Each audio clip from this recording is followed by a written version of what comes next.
సమాజంలో సేవ చేయాలని మదర్ తెరిసాని ఆశయంగా తీసుకొని వారి ఆదర్శంలో విశాలాక్షి వృద్ధాశ్రమం స్థాపించి 120 మంది వృద్ధులకి ఎంతో సహకారం అందిస్తూ ఒక మంచి పేరు తెచ్చుకున్న ఓసూరు రత్నం గారు ఆలోచనలోనే సమాజంలో మార్పు తేవాలి, సమాజంలో అంధకారంలో ఉన్న అనేక కుటుంబాలు మన సంస్కృతి మర్చిపోయి విదేశీ సంస్కృతిలో ప్రవర్తిస్తున్న కొంత ఈనాటి యువతరానికి ఒక మంచి సందేశాన్ని ఇవ్వాలని మన ఈతకోట సుబ్బారావు గారు సహకారంతో 15 సంవత్సరాల నుంచి విశాలాక్షి సాహిత్య మాసపత్రిక స్థాపించారు. మాసపత్రిక నడపడం అంటే చాలా కష్టం. అనేక పత్రికలు అడ్రస్ లేకుండా పోయినాయి.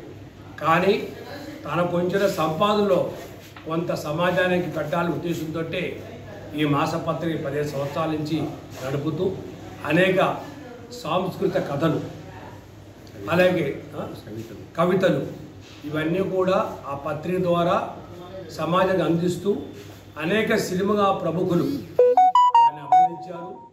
అలాగే ఎండమూరి వీరేంద్రనాథ్ గారు వారికి ఆత్మీయంగా ఈ మాసపత్రికని వాళ్ళు సమర్పించడం జరిగింది.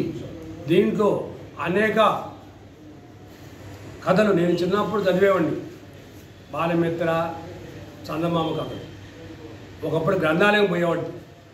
అవన్నీ చదవపట్టి ఈరోజు నేను సమాజానికి ఒక మెసేజ్ ఇస్తాను.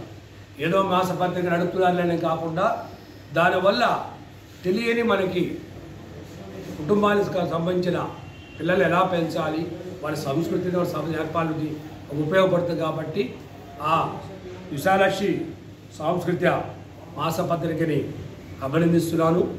వారు 16వ తారీఖు టౌన్ హాల్లో విద్యమైన ఏసీ రూమ్లో కవితా కథ పోటీలకి బహుమతి ప్రదానం జరుగుతుంది. కాబట్టి నెల్లూరు ప్రజలు ప్రతి ఒక్కరూ కూడా ఒక మంచి కార్యక్రమాన్ని ప్రోత్సహించండి.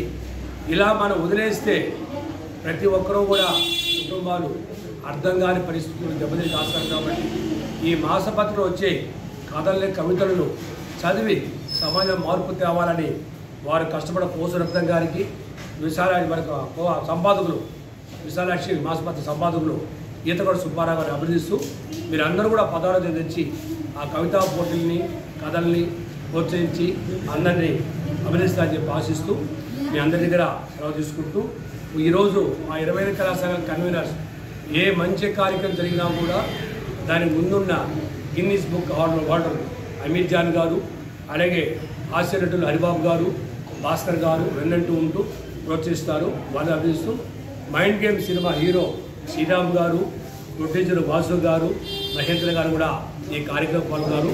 ఈ మంచి కార్యక్రమానికి మీరు అందరూ ప్రోత్సహిస్తారని చెప్పి తెలియజేస్తూ సెలవు తీసుకుంటాను.